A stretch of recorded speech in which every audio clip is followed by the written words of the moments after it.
কি ব্যাপার ডেইজি, চুপ করে আসো যে, কিছু কইবা না? আসলে 1 মিনিট, কি এটা? সামান্য একটা উপহার। আমি কিন্তু আপনার না বলতে আসছি। সমস্যা নাই, তুমি দেখা করতে আইছো তাতে আমি খুশি হয়েছি।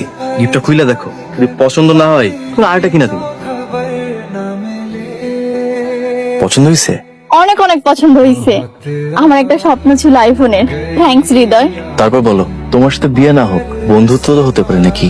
তোমার স্ত্রী হিসেবে সারা জীবন না পাই, বন্ধু হিসেবে সারা জীবন সুখে দুঃখে পাশে থাকতে চাই। আরে বোকা, তোমার আব্বারে বলো বিয়ের প্রস্তাব পাঠাইতে। তুমি আমার মজা করতেছো না তো? আরে না বাবা, সত্যি সত্যি সত্যি 3 সত্যি।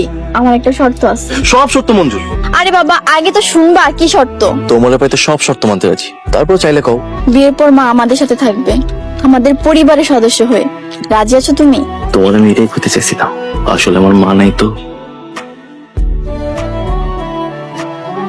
আসসালামু আলাইকুম। ওয়ালাইকুম আসসালাম। বসো মা।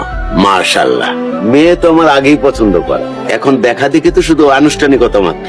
চেয়ারম্যান সাহেব, মোতালেব উপস্থিত থাকলে ভালো হইতো না? মোতালেব এই বাড়ির কর্তা। ইমাম সাহেব, বেয়াদবি নিয়েন না। মোতালেব এই বাড়ির কর্তা হইতে পারে, কিন্তু ডেইজির অভিভাবক কিন্তু আমি। ডেইজির বিয়ার সিদ্ধান্তে আর কারো দরকার নেই। জি জি, কিন্তু তারপরেও যার বাড়িতে কন্যা দেখতে আসছে সে নাই, বিষয়টা কেমন দেখায় না?